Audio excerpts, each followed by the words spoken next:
Hello friends, स्वागत है आपका हमारे चैनल पर। आज मैं आपके लिए लेके आए हैं सर्दियों की बहुत ही ज़्यादा लाभकारी रेसिपी, जिसका एक चम्मच खाने से आपके 100 रोग दूर हो जाएंगे और शरीर में इतनी ज़्यादा ताकत और फुर्ती महसूस होगी कि आपका आलस बिल्कुल भाग जाएगा।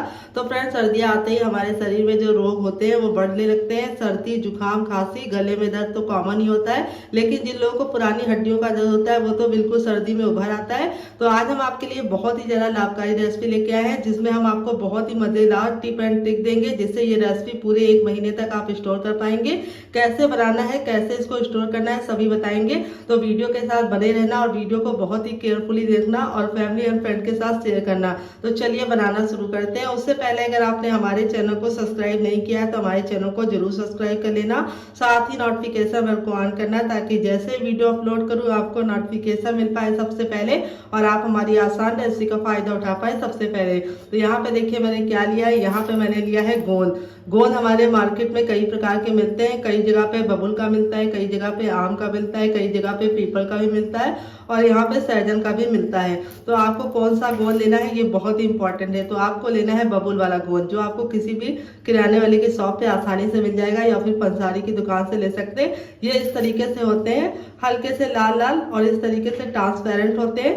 तो ये बहुत ही ज़्यादा लाभकारी होते हैं। ये फाइबर, प्रोटीन और विटामिन से भरपूर होते हैं। ये आपकी हड्डियों को मजबूती देने के साथ साथ आपके रोग प्रतिरोध की क्षमता को बढ़ाते हैं और दूसरी बात आपके शरीर में जुकाम, सर्दी, खांसी को भगाते हैं। तो यहाँ पे मैंने दूसरी चीज लिया है अरसी के बीज। भूरे भूरे से ये छोटे छोटे से अरसी के बीज खजाना है बिल्कुल सेहत का, अगर आप इसका सही से इस्तेमाल करते हैं। तो यहाँ पे मैंने सिर्फ 4 चम्मच लिया, इससे ज़्यादा नहीं लेना है। ये भी बहुत ही सस्ते मिलते हैं, 10 रुपए का मिल जाएगा आपको, किसी भी पंसारी की दुकान पे आप ले सकते हैं। ये आपके हृदय के रोग को, आपके चेहरे की स्किन की प्रॉब्लम को दूर करते हैं और बालों को मजबूती देने के साथ साथ वजन को घटाने में बहुत ज़्यादा लाभकारी होते हैं। तो चलिए बनाना शुरू करते हैं। तो फ्रेंड, यहाँ पे देखिए मैंने एक कढ़ाई लिया, ना इसमें घी डालेंगे, ना बटर डालेंगे, ना ही ऑयल डालेंगे। कढ़ाई को अच्छे से गर्म करने के बाद इसके अंदर हम अपने अरसी के बीज डाल देंगे और इसको हम धीमी धीमी आंच पर अच्छे से भूनेंगे।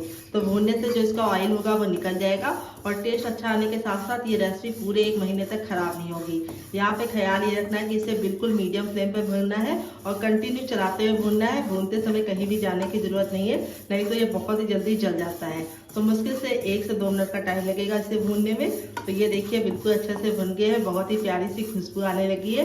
ख्याल ये रखना है कि इसको बिल्कुल भी ओवर कुक नहीं करना है, यानी बहुत ज़्यादा इसको भूनने की ज़रूरत नहीं है। अब हम क्या करेंगे, इसको पटाख से निकाल लेंगे। तो यहाँ पे देखिए मैंने इसको मीडियम फ्लेम पे भूना है बिल्कुल, और आपको भी इसे मीडियम फ्लेम पे भूनना है। जैसे ये भुन जाएगा हम इसके अंदर डालेंगे 1 चम्मच देसी घी और घी को हम अच्छे से मेल्ट कर लेंगे। तो यहाँ पे ख्याल ये रखना है कि आपको देसी घी लेना है। अगर आपके पास घी ना हो तो आप इसकी जगह पे बटर का भी इस्तेमाल कर सकते हैं। तो यहाँ पे हमें घी को मीडियम फ्लेम पे गर्म करना है, हाई फ्लेम पर नहीं करना है, नहीं तो क्या होता है कि घी का जो टेस्ट होता है वो उड़ जाता है। तो यहाँ पे जब हमारा घी हल्का सा मेल्ट होने लगेगा, बिल्कुल हल्का सा गर्म, तब इसके अंदर अपने गोंद को ट्रांसफर करेंगे और गोंद को हमें एक साथ नहीं डालना है, थोड़ा थोड़ा डालना है और कंटिन्यू चलाते हुए इसको भूनना है। तो यहाँ पे जब आप इसको डालेंगे तो ये अपने आप फूलने लगेंगे। तो मुश्किल से आपको 10 से 15 सेकंड का टाइम लगेगा।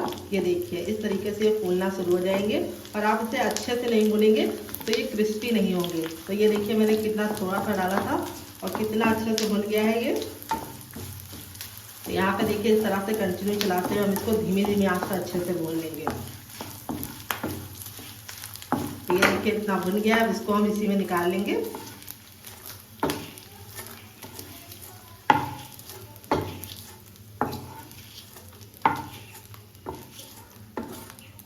और हमें इसको बिल्कुल भी लाल नहीं करना है।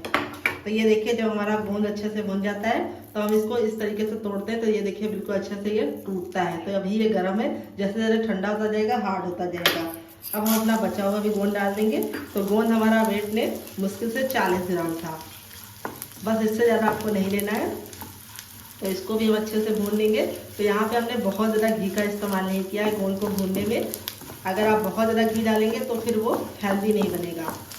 तो यहाँ पे देखिए कम से कम घी में आपको इसे भूनना है और इस तरह से कंटिन्यू चलाते हुए भूनना है, ताकि ये बिल्कुल अच्छे से फूले। अगर ये फूलेगा नहीं तो जब आप खाएंगे तो आपके दांतों में चिपकेगा। तो इस बात का ख्याल रखना है कि इसको अच्छे से भूनना है। तो जल्दबाजी के साथ काम नहीं करना है, थोड़ा सा आपको सब्र रखना है और कंटिन्यू चलाते हुए इसे भूनना है। ये देखिए कितने अच्छे से भून गया है, बहुत ही अच्छा सा हमारा गोंद तैयार हो गया। इसको भी हम निकाल लेंगे। अब ये जो हमारा बचा हुआ घी है इसके अंदर हम क्या डालेंगे, आइए आपको बताते हैं। पहले हम इसको निकाल लेते हैं। तो यहाँ पे हमें कढ़ाई में घी डालने की बिल्कुल भी ज़रूरत नहीं है। जो हमारा घी बचा हुआ है उसी में हम डाल देंगे गेहूं का आटा, जो आपको हर किचन में आसानी से मिल जाता है। तो यहाँ पे मैंने छान के लिया है और आपको भी छान के लेना है। वेट नहीं है, मुश्किल से हमारा 250 ग्राम है। तो यहाँ पे आटे को हमें अच्छे से भूनना है। तो यहाँ पे अगर आप चाहें तो गेहूं के आटे की जगह पे बेसन भी ले सकते हैं, लेकिन अगर आप बेसन ले रहे हैं तो थोड़ा सा मोटा वाला लेना। अगर आप महीन वाला बेसन लेंगे तो अच्छा टेस्ट नहीं आएगा, लेकिन अगर आप हेल्दी खाना चाहते हैं तो आप इसे गेहूं के आटे के साथ ही बनाना। तो यहाँ पे हम कंटिन्यू चलाते हुए आटे को बिल्कुल अच्छा सा गोल्डन कलर आने तक भून लेंगे। ख्याल ये रखना है कि कंटिन्यू चलाते हुए इसे भूनना है। और जो कढ़ाई लेंगे वो थोड़ी सी भारी लेंगे, नहीं तो ये बिल्कुल जल्दी से जल जाएगा और फिर अच्छा सा कलर भी नहीं आएगा और ना ही टेस्ट आएगा। तो चलिए कंटिन्यू चलाते हुए हम इसे भून लेते हैं। मुश्किल से 5 से 6 मिनट का टाइम लगेगा हमें आटे को भूनने में। तो फ्रेंड देखिए 5 से 6 मिनट हो गए हैं आटे को हमें भूनते हुए, और आटे को हमने बिल्कुल अच्छे से लाल कर लिया है, यानी बिल्कुल अच्छा सा हमारा गोल्डन कलर आ चुका है। अगर आपका आटा कच्चा रहेगा तो अच्छा टेस्ट भी नहीं आएगा, और दूसरी बात ये रेसिपी खराब हो जाएगी, आप इसे पूरे महीने स्टोर नहीं कर पाएंगे।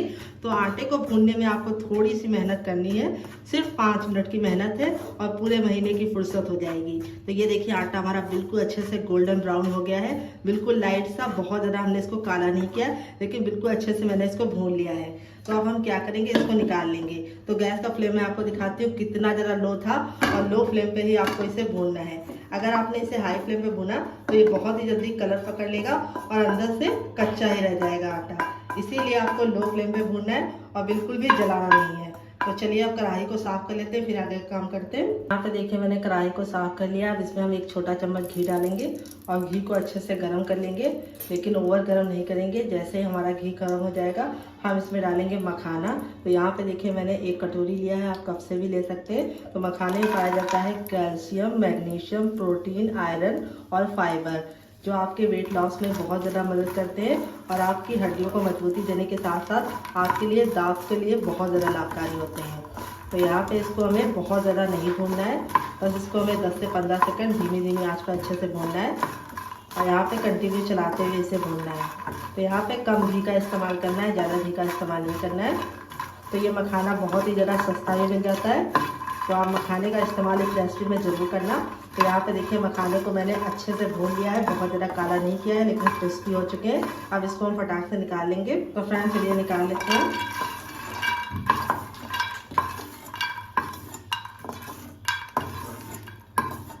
तो यहाँ पे देखिए निकाल लिया है हमने मखाने को। अब हम वापस से इसमें थोड़ा सा घी डालेंगे, सिर्फ ½ टीस्पून डालेंगे हम, और इसको अच्छे से गर्म कर लेंगे। फिर इसके बाद हम इसमें डालेंगे अखरोट, जिसमें क्या पाया जाता है, इसमें पाया जाता है मैग्नीशियम और पोटेशियम, और दूसरी बात प्रोटीन पाया जाता है, और इसमें जिंक भी पाया जाता है, विटामिन सी पाया जाता है। अखरोट खाने से बहुत सारे फायदे होते हैं। सबसे पहला तो फ़ायदा ये होता है कि आपके ब्लड प्रेशर को कंट्रोल में रखता है, और दूसरी बात आपके हृदय के लिए बहुत ही ज़्यादा लाभकारी है। और दूसरी बात, अगर आपको रातों में नींद नहीं आती है तो आपको इसका सेवन बहुत ही आवश्यक करना चाहिए, क्योंकि इससे क्या होता है आपकी नींद बहुत ही अच्छी आती है। तो इसे हमें बहुत ज़्यादा काला नहीं करना है। इस तरह से हल्का सा 10 से 15 सेकंड हमने डाल के इसको निकाल लिया है। तो यहाँ पे हमने वेट ने मुश्किल से इसको हमने 30 ग्राम डाला है और नाप में 1 कप डाला है। आप कटोरी से भी मेजरमेंट कर सकते हैं। फिर इसके बाद हम इसमें डालेंगे बादाम। तो फ्रेंड बादाम को भी हम 10 से 15 सेकंड अच्छे से भून लेंगे। तो यहाँ पे वेट ने मैंने 20 ग्राम बादाम लिया है, और अगर नाप में बताऊँ तो 1 छोटा कप बादाम है। तो बादाम में पाया जाता है विटामिन ई और जिंक, कैल्शियम, और दूसरी बात प्रोटीन भी पाया जाता है, और विटामिन की बहुत सारी मात्रा इसके अंदर उपलब्ध होती है, जिससे आपके बालों की चमक, आपके बालों की मजबूती और चेहरे की शाइन को बढ़ाता है, और साथ ही आपके दिमाग के विकास के लिए बहुत ज़्यादा लाभकारी है। ये आपके याददाश्त को भी बढ़ाता है, और आपके बच्चों में जो सीखने की क्षमता होती है उसका भी विकास करता है। तो अगर आपका बच्चा बहुत ज़्यादा कमज़ोर है पढ़ने में तो उसको आपको बादाम जरूर खिलाना है, इस बात का ख्याल रखना है। तो यहाँ पे बादाम को भी हमने इसके अंदर डाल दिया है। और अब इसके बाद हम इसमें क्या डालेंगे, हम इसमें डालेंगे काजू।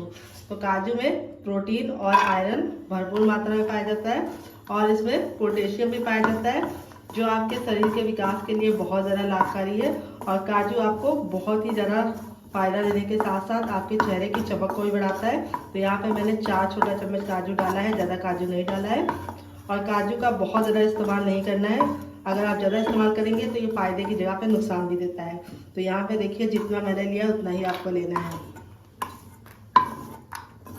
तो यहाँ पे देखिए सारी चीज़ों को मैंने अच्छे से भून लिया है। फिर इसके बाद हम लास्ट में जो बचा हुआ हमारा घी है उसमें हम डाल देंगे थोड़ा सा ग्रेट नारियल, जिसको कोकोनट भी बोलते हैं। अगर इसका कोई नया नाम है तो कमेंट बॉक्स में ज़रूर बताना। ये मैंने आधा कटोरी लिया है, अगर वेट में बताओ तो मुश्किल से 5 ग्राम है। तो इसको डालने से बहुत ही अच्छी खुशबू आने के साथ साथ इसका टेस्ट बहुत ही अच्छा आता है। आप चाहें तो नारियल के लच्छे भी डाल सकते हैं। तो इसको हमें धीमी धीमी आंच पर अच्छे से भूनना है क्योंकि ये बहुत ही जल्दी जल जाता है। अगर आप चाहें तो इसके बिना ही बना सकते हैं, लेकिन इसको डालेंगे तो बहुत ही अच्छा सा टेस्ट आएगा। तो चलिए इसको भी फटाफट निकाल लेते हैं, काला बिल्कुल भी नहीं करेंगे।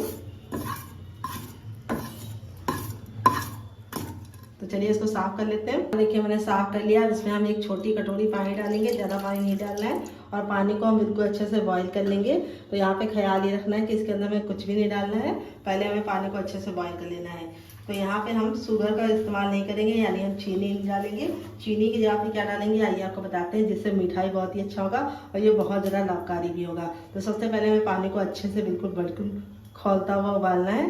तो यहाँ पे देखिए उबाल आने लगा है। अब इसमें हम डाल देंगे गुड़। तो यहाँ पे देखिए मैंने वेट में 100 ग्राम डाला है। नाप में कटोरी आप कप से भी मेजरमेंट कर सकते हैं। और इसको मैंने हल्का सा गर्म कर लिया था ताकि ये जल्दी मेल्ट हो जाए। आप चाहें तो इसको ब्रेक करके भी ले सकते हैं। तो इसको हमें अच्छे से मिलाते हुए पका लेना है। यहाँ पे हमें इसकी चाशनी नहीं बनानी, ना 1 तार की ना 2 तार की, बस इसको अच्छे से मेल्ट करना है। तो गैस का फ्लेम हम हाई रखेंगे और हाई फ्लेम पे इसको अच्छे से पका लेंगे। अगर आप गुड़ नहीं डालना चाहते तो आप इसकी जगह पे शुगर भी डाल सकते हैं, लेकिन गुड़ डालेंगे तो उसका जो टेस्ट है वो भी बढ़ जाएगा, लुक भी बहुत प्यारा आएगा। और दूसरी बात बहुत ही ज़्यादा लाभकारी होगा क्योंकि गुड़ का सेवन करने से हमारे शरीर को बहुत ही ज़्यादा फायदे मिलते हैं।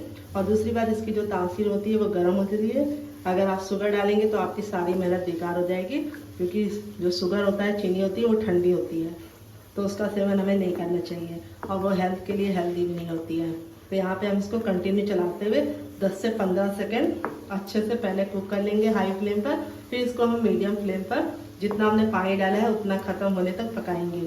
तो यहाँ पे देखिए अच्छे से उबाल आ गया। गैस के फ्लेम को बिल्कुल मीडियम कर देंगे और मीडियम फ्लेम पे हम कंटिन्यू चलाते हुए इसे 2 मिनट तक पकाएंगे ताकि जो हमने पानी डाला था वो ख़त्म हो जाए। अगर आप पानी को नहीं ख़त्म करेंगे, ऐसे ही पका देंगे तो ये ख़राब हो जाएगा। तो जो पानी डाला है उसको हमें ख़त्म करना है, यानी हमें इसको आधा होने तक पकाना है। तो फ्रेंड 2 से 3 मिनट हो चुका है इसको पकाते हुए। ये देखिए जो पानी था वो ख़त्म हो गया। अब यहाँ पे एक कटोरी में हम पानी ले लेंगे और इसे 2-3 बूंद डालेंगे।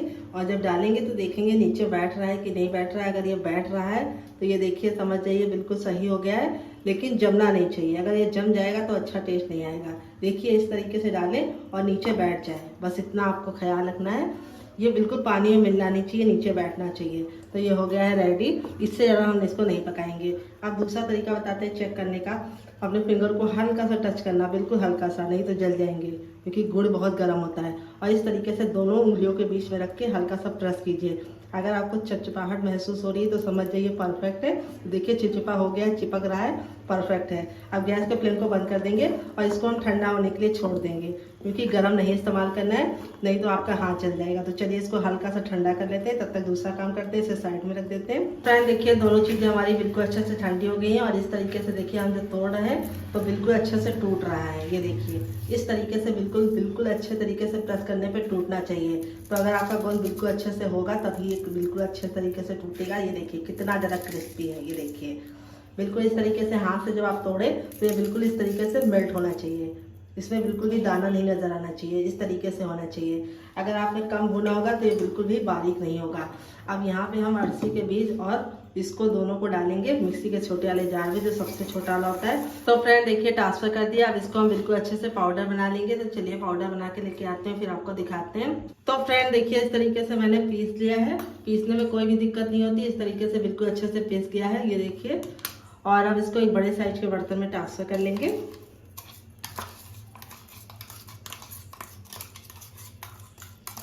सारा का सारा बिल्कुल भी बचाएंगे नहीं। और ये देखिए इस तरीके से बिल्कुल बारीक हो जाता है। हल्का सा ये चिपक जाता है क्योंकि गोंद में हल्का सा इस तरीके से बनावपन होता है, यानी जुड़ावपन होता है, गोंद बांधने का काम करता है, तो इसलिए थोड़ा सा ये बन जाता है।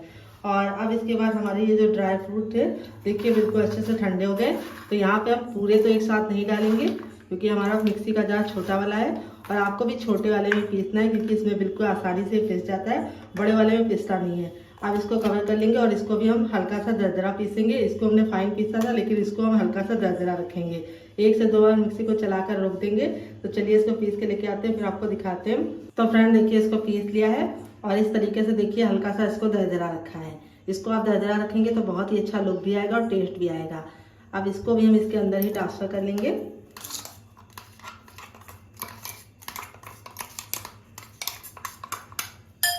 और अब इसके बाद जो हमारा बचा हुआ ड्राई फ्रूट था उसको भी हम इसके अंदर डाल देंगे। आप इसमें चाहें तो और चीज़ें भी डाल सकते हैं, जो आपको पसंद है आप डाल दीजिएगा और जो आपको नापसंद हो आप हटा भी सकते हैं। और आप इसमें अपने मन मुताबिक और चीज़ों को ऐड करना चाहें तो कर भी सकते हैं। तो चलिए इसको भी पीस लेते हैं, फिर आपको दिखाते हैं। तो फ्रेंड इसको भी पीस लिया है, ये देखिए।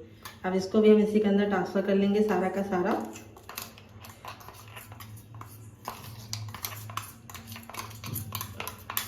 बिल्कुल ही बचाएंगे नहीं, बस आपको ख्याल ये रखना है कि जो जार इस्तेमाल कर रहे हैं बिल्कुल अच्छे से सुखा कर ही लेना। अगर गीला होगा तो ये ख़राब हो जाएगा, इसीलिए आपको इसको सुखा कर लेना है। नहीं तो आप इसको थोड़ा सा जार को धुलने के बाद धूप में रख देंगे 10 से 15 सेकंड, तब ये सूख जाएगा। आप दोनों चीज़ों को हम अच्छे से मिला लेंगे पहले। ये देखिए अब यहाँ पे हम अपना आटा चेक कर लेते हैं। तो यहाँ पे आटे को बिल्कुल अच्छे से ठंडे करके ही लेना है। और आटे को मैं आपको दिखा देती हूँ। देखिए नॉर्मल आटा ऐसा होता है और भूनने के बाद इस तरीके से आपका आटा होना चाहिए। बिल्कुल अच्छे से आप भूनेंगे तभी अच्छा टेस्ट भी आएगा और खाने में मज़ा भी आने के साथ साथ ये ख़राब भी नहीं होगा। अब इसके अंदर अपना आटा भी ट्रांसफ़र कर देंगे सारा का सारा। अब इसको हम वापस से मिक्स करेंगे।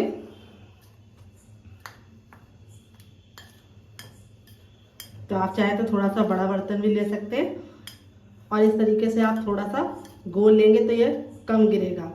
और यहाँ पे ये देखिए जो हमारा गुड़ वाला था ये बिल्कुल अच्छे से ठंडा हो गया है, इतना कि हम इसे छू पा रहे हैं। ये देखिए हल्का सा गुनगुना है। तो यहाँ पे हम क्या करेंगे, एक साथ नहीं ऐड करेंगे, थोड़ा सा डालेंगे और इसको मिक्स करेंगे। और फिर इसके बाद हम बाकी भी डालेंगे थोड़ा सा और इसको वापस से मिक्स करेंगे। तो अगर आप मेरे मेजरमेंट के हिसाब से बनाएंगे तो ये बिल्कुल आपका परफेक्ट बनेगा, ना गीला बनेगा और ना ही बिल्कुल ड्राई बनेगा। अब हम अपना लास्ट में बाकी बचा हुआ भी डाल देंगे सारा का सारा।